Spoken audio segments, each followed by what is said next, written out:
Hola, espero se encuentren muy bien. Mi nombre es Holman Muñoz, estudiante de quinto semestre de Derecho en la Universidad Militar. En este caso hablaremos del caso en particular y daremos el contexto, daré el contexto más bien del caso a medida que vaya respondiendo a las preguntas. La primera pregunta nos dice que qué acción ejercería y por qué. La acción que ejercería en este caso, más bien la que sería procedente, es la acción de tutela, consagrada en el artículo 86 de la Constitución Política de Colombia y de la misma forma en el artículo 10 del decreto 2529 del año de 1991.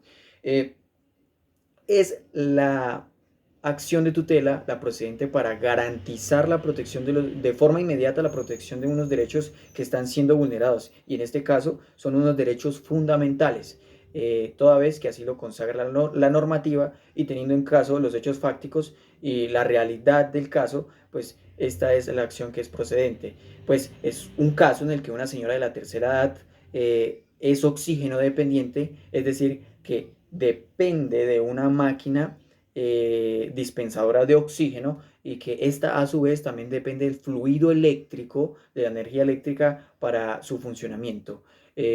Resulta que debido a la práctica, o más bien al corte del suministro de este servicio público, se afecta su funcionamiento y por tanto las condiciones que venían teniéndose con respecto a su salud.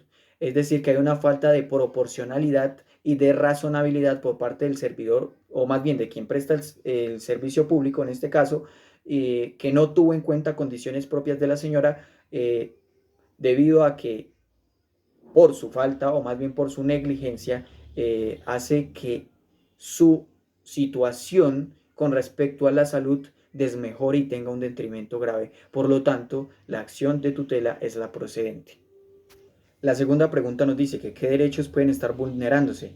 Claramente, y como primer medida sería alegar la vulneración del derecho a la vida. Y no solamente la vida en sí mismo, sino la vida en su ámbito de dignidad, la vida digna. Entendemos que también la dignidad se desarrolla como objeto de protección, o más bien la dignidad humana como objeto de protección, y en este caso sería el vivir bien y el vivir sin humillaciones, dado que el funcionamiento del equipo es el que la mantiene con vida y la Corte Constitucional ha sido clara en señalar que el derecho a la vida no solo depende o más bien se constituye en la subsistencia física, sino en la exigencia de la dignidad. Esto lo dice en la sentencia T016 del año 2007. Es evidente también que se está vulnerando el derecho a la salud y debemos tener en cuenta la ley estatutaria 1751 del año 2015 y el artículo 49 de la Constitución Política de Colombia. El derecho a la salud es un derecho fundamental en conexión con el de la vida y digamos que a la dependencia de la señora por parte de esta máquina de oxígeno convierte el suministro eléctrico en algo esencial, algo indispensable para garantizar el derecho a la salud. Y la Corte ha señalado también, la Corte Constitucional ha señalado que cuando se corta un servicio público en el ejercicio o en el transcurso de un tratamiento médico, pues digamos que puede constituir la vulneración de un derecho y este derecho en particular, el derecho a la salud. Esto lo dice en la sentencia T328 del año 2010. También debemos tener en cuenta el artículo 13 de la Constitución Política que nos habla de la igualdad. Obviamente se le está violando o se le está violentando el derecho de la igualdad a la señora Vega, toda vez que en el último inciso de este artículo se debe garantizar el derecho a la igualdad a aquellas personas que están, digamos que en un grado de indefensión o que sus condiciones propias la llevan a tener una especial protección. Pues digamos que por ser una persona de la tercera edad, al no tener acceso al Internet ni tener comunicación con sus familiares, pues la pone en una condición de vulnerabilidad. Y el operador del servicio público, digamos que no consideró estas circunstancias, las omitió y debido a esto prosiguió con la vulneración del derecho. A la señora Vega también se le está afectando el mínimo vital.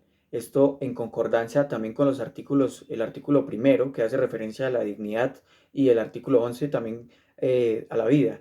digamos que entendido el mínimo vital como las condiciones básicas para llevar una vida digna, en este caso la electricidad digamos que se hace esencial para que la señora subsista, porque depende de una máquina que es la que realmente la mantiene con vida.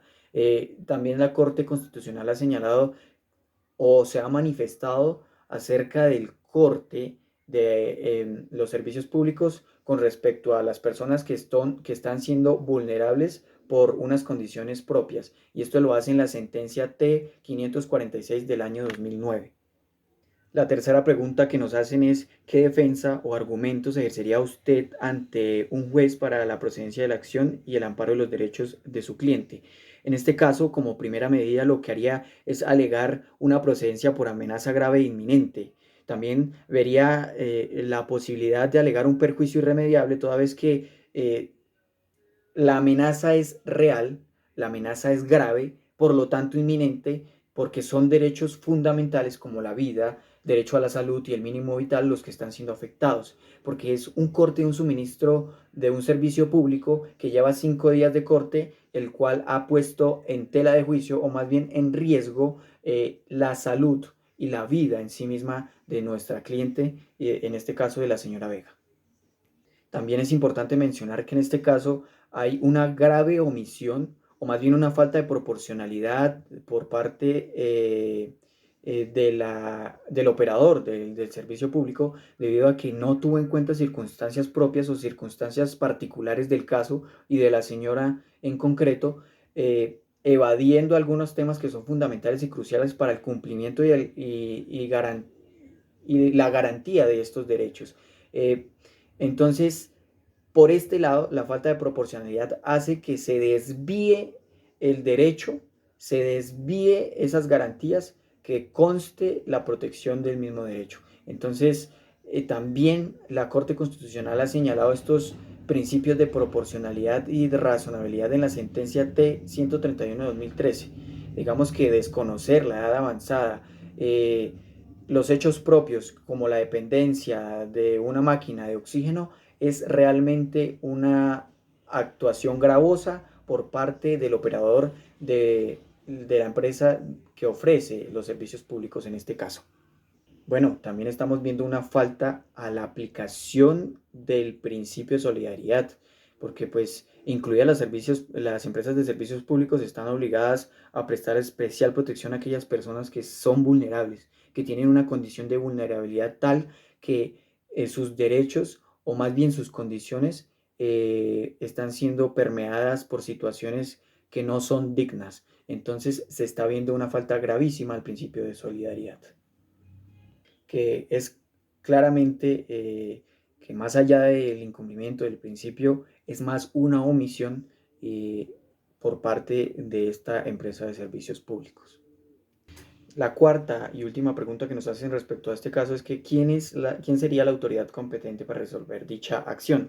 Es que la autoridad competente para resolver dicha acción sería el juez municipal de Tabio, teniendo en cuenta que es el lugar de la residencia del accionante, pues es en Tabio y el hecho es ocurrido allí. Y digamos que tengamos en cuenta lo que dice el artículo 37 del decreto 2591 del 91, es que prima el factor territorial y el juez competente es aquel con jurisdicción en el sitio donde ocurrió el hecho. Entonces, dado esto, pues la autoridad competente sería el juez municipal de Tabio. Muchas gracias y espero les haya gustado.